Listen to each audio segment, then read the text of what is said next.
Kolbu itu pripun nek jenengan bisa terangkan itu ada di mana Ya, lokasinya itu? Siapa kamu? Bukan siapa Tuhan. Di proses Dewa Ruci itu adalah mencari sangkan paraning dumadi. Siapa yang mengenal dirinya, mengenal Tuhannya.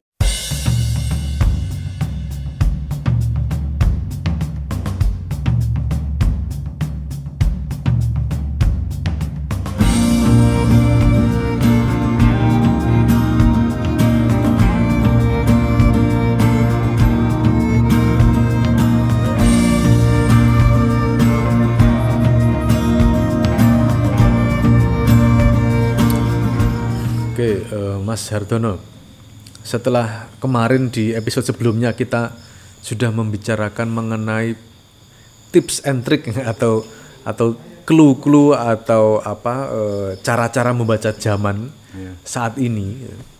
Nah, sekarang teman-teman ini kemarin menyampaikan ke saya mereka ingin belajar mengenai perjalanan spiritualitas. Karena begini, Mas Hartono, di Jawa, di Nusantara ini kan ada banyak sekali aliran spiritual, kebatinan, religi segala macam. Nah, dan tampak sekali di wilayah Nusantara ini spiritualitas menjadi sesuatu yang sangat penting, sangat mendasar. Dan sepertinya setiap orang, setiap masa mereka mengolah dan mencari kebenaran sejati spiritualitas. Nah, sebenarnya menurut jenengan dari sudut pandang seorang spiritualis Gunung Lawu ini, gimana sih sebenarnya perjalanan spiritual atau teologi dari masa ke masa dari orang Jawa atau manusia Jawa atau manusia Nusantara ini? Monggo Mas Hartono. Ya, terima kasih. Jadi masyarakat yang ada di Nusantara ini sebetulnya awalnya itu sudah bertuhan ya. Karena Nabi Adam itu ada di Nusantara. Maka dalam agama Kapitayan itu Tuhan itu dinamakan Sahyang Toyo. Sahyang Toyo itu Tuhan yang tidak bisa diartikan apapun, jadi tidak bisa diterjemahkan apapun. Lah, Nabi Adam itu sudah menerangkan kepada anak-anaknya yang namanya Sahyang Toyo. Maka adanya di surga gitu. Namun anak-anaknya ini ya belum paham tentang Tuhan. Akhirnya dalam perjalanannya bahwa anak-anak Adam ini jadi bukan mencari Tuhan dulunya, jadi mencari sangkan paraning dumadi. Jadi dia diterangkan tentang Tuhan yang ada di surga itu dia nggak yakin, maka secara filsafat dia mencari gitu ya. Maka pertama yang diyakini oleh anak-anak Nabi Adam itu adalah bahwa sangkan paraning dumadi itu ya dari bapak ibu. Bapak ibu itulah sangkan paraning dumadi. Jadi datangnya kehidupan. Maka di situ ada simbol Linggayoni. Nah, simbol Linggayoni itu awal perabdahan manusia mencari sangkan paraning dumadi. Kemudian ini seringkas saja Mas ya, ini cuma sejarahnya saja. Kemudian bapak ibu itu makannya wit-witan, jadi makan dari buah. Maka sangkan paraning dumadi itu berkembang menjadi wit-witan, jadi buah-buahan, sayuran gitu. Kemudian berkembang lagi, itu ya dinamakan naturalisme atau apa itu ya. Kemudian berkembang lagi bahwa wit-witan itu tanpa air, tanpa udara, kemudian kalau dimasak tanpa api tidak bisa terjadi ya.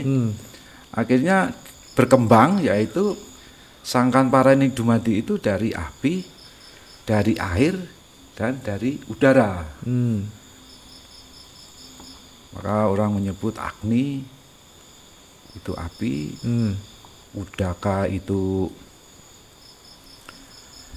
air, Maruta itu dari air. Maruta itu angin, jadi maka menyebutnya Aum gitu. Disingkat Aum. Disingkat Aum. Agni, ya. Udaka, Maruta. Nah. Kemudian berkembang lagi. Jadi setelah untuk misalnya Lingga Yoni, Wit-witan, naturalisme, kemudian ke Aum ya, api, air dan udara. Kemudian yang hidup itu adalah nyawa. Dia menyadari bahwa ada kelahiran, ada kematian gitu ya. Nah, intinya hidup itu adalah ruh gitu ya. Kemudian berkembang bahwa Sangkan Paraning Dumaduh itu dari ruh. Maka dia sebut Sangkan Paraning Dumaduh ruh ya, maka dia selalu menghormati ruh-ruh. Kemudian setelah itu diperbarui lagi dengan adanya gempa bumi, gunung meletus, dengan adanya banjir bandang, itu akhirnya bahwa di balik benda itu ada kekuatan maksudnya. Maka berkembang yaitu yang namanya bahwa di balik benda itu ada kekuatan, makanya muncul dinamisme. Dinamisme maksudnya. Kemudian itu selama Nabi Adam sampai menjelang Nabi Nuh ya. Kemudian muncul lahir Nabi Nuh. Ya, menerangkan bahwa Tuhan itu di surga gitu, bukan itu gitu. Akhirnya ya banyak yang tidak mau mengikuti ajaran Nabi, maka terjadilah banjir bandang.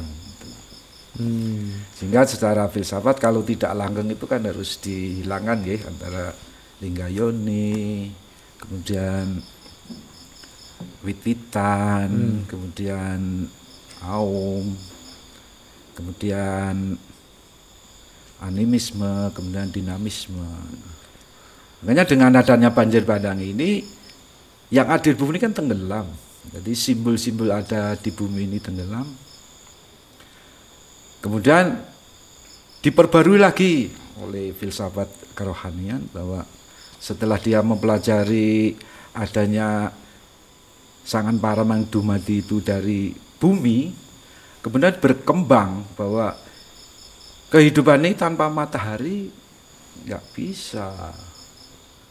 Ya, sehingga dia mempercayai di luar bumi, yaitu matahari, rembulan, bintang, kemudian angkasa gitu. Maka baru dia karena ada di atas maka dinamakan dewa.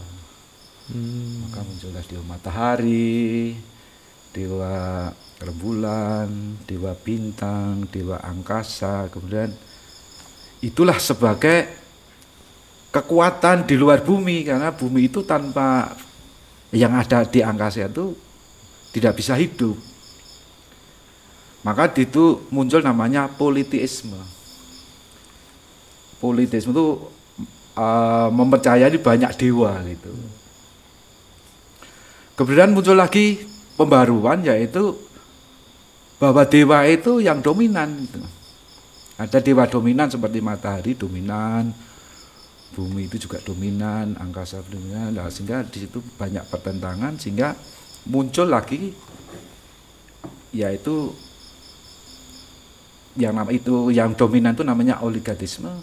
Sekarang muncul lagi namanya henoteisme, yaitu bahwa dewa itu ada ketuanya.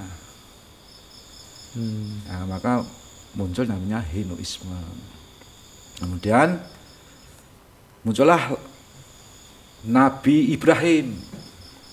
Nabi Ibrahim itu akhirnya lahir dari seorang filsafat juga, apa benar Tuhanku matahari, apa benar Tuhanku rembulan. Akhirnya dia mendapatkan suatu petunjuk bahwa Tuhan itu hanya satu. Maka dari Nabi Ibrahim itu muncul monoteisme. Monoteisme ya Mas ya. Akhirnya karena dengan di kitab itu diserangkan bahwa simbol-simbol dari dewa-dewa itu dihancurkan, tinggal satu dewa, yaitu Tuhan yang Maha Esa. Maka saat itulah Nabi Ibrahim menyatakan bahwa Tuhan itu Esa. Kemudian muncullah ajaran yaitu Tuhan yang Esa manunggal dengan, jadi Tuhan manunggal dengan manusia, manunggaling kawula Gusti, yaitu ketemunya Atman dan Brahman. Yaitu ajaran itu kadang mudah diucapkan, susah dilaksanakan.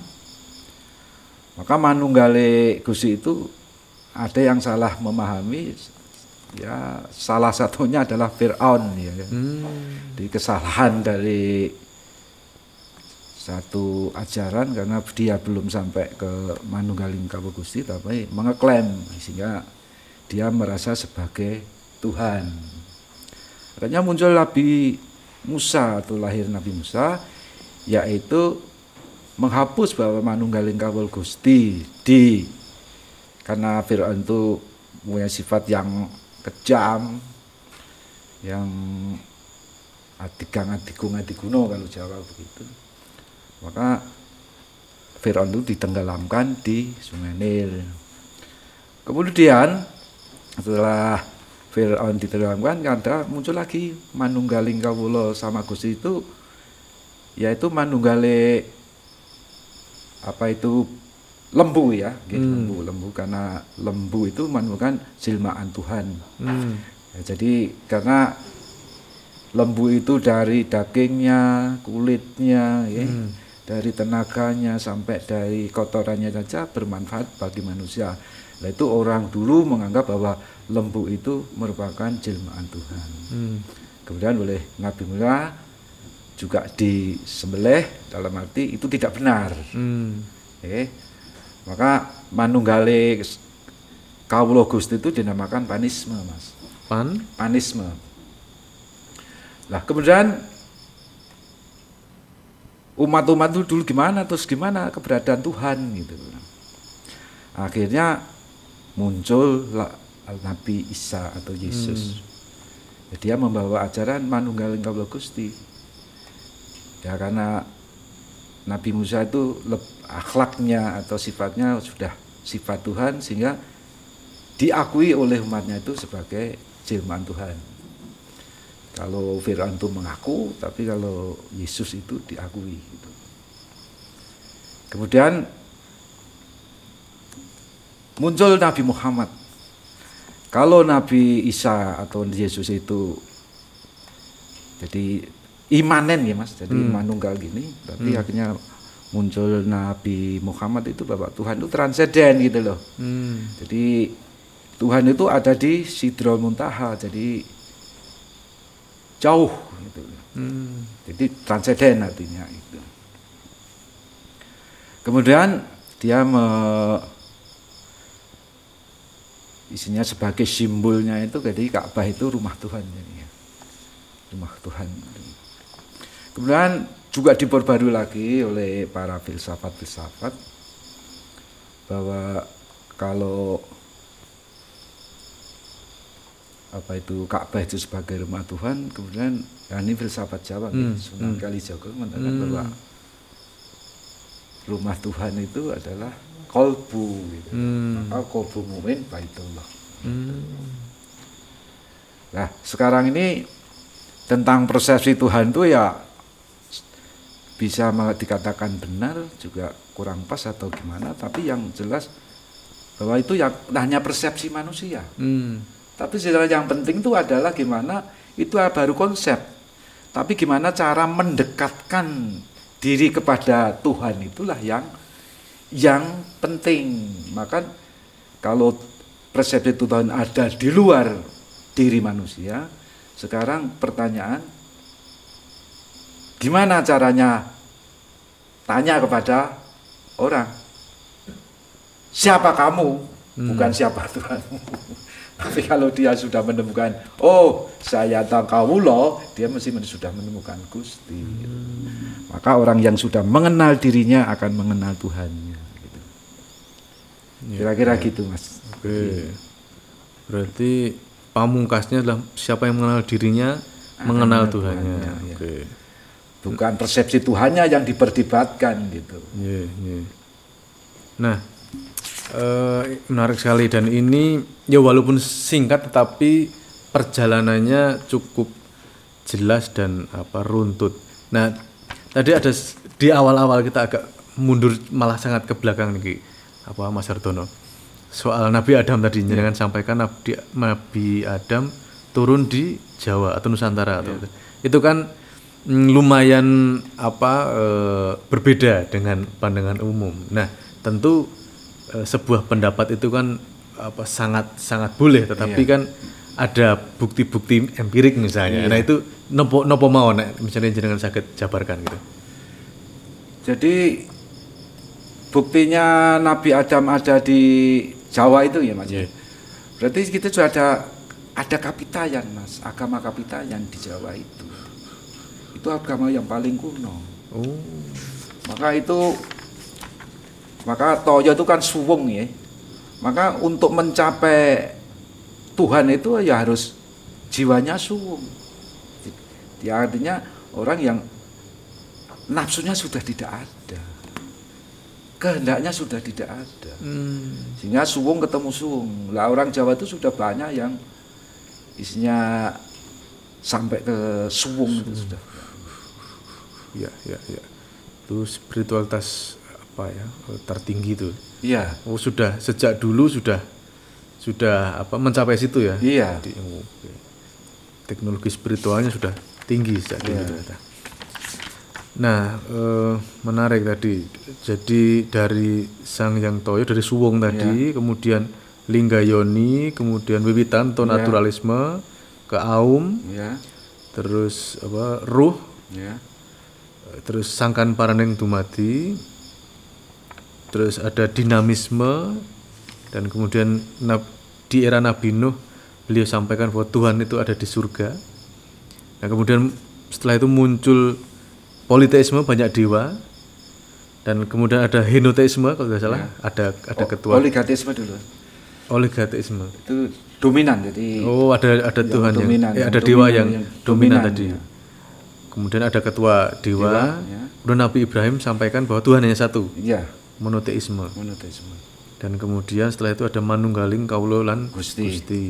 Itu kan kemudian disampaikan oleh Nabi Musa sampai Yesus sampai Nabi Muhammad. Iya. Oke. Ya. Nah, menarik ini adalah Sunan Kalijaga. Ini berarti tahun 1500-an nggih. Iya. Itu rumah Tuhan di Kolbu. Nah, ini mungkin karena temanya kali ini spiritual, nah ini mungkin pertanyaan pamungkas juga ini. Karena Sunan Kalijaga tadi sampaikan rumah Tuhan di Kolbu. Kolbu itu pripun jenengan bisa terangkan itu ada di mana lokasinya itu kan? Jadi kolbu itu kan banyak ya Mas, kan banyak sekali ya. Jadi yang penting batin ya, ada di batin atau jiwa atau di roh, karena sifatnya kan metafisika ya. Jadi orang mengatakan hati boleh, jiwa, budi boleh ya misalnya itu. Tapi yang penting ada di dalam batin ya. Maka itu lakon Dewa Ruci itu Mas. Jadi proses Dewa Ruci itu adalah mencari Sangkan Paraning Dumadi sehingga akan menemukan jati dirinya. Gitu. Maka mencari kayugung susu angin dan mencari air perpitosari gitu. Itu proses istihad itu Mas untuk mencari Tuhan. Ya. Jadi mencari Tuhan tidak hanya kemana-mana, tetapi justru yang paling penting, paling utama adalah ke dalam diri sendiri. Jadi orang harus introspeksi diri, sebetulnya aku nanti lahir dari mana, akan kembali kemana. Maka semua itu dengan kita datang dari Tuhan akan kembali ke Tuhan. Ya, Kalau sudah itu berarti sudah pas, tauhidnya pas. Oh, tauhidnya pas. Ya. Siapa yang mengenal dirinya Akan akan mengenal Tuhannya. Tuhannya.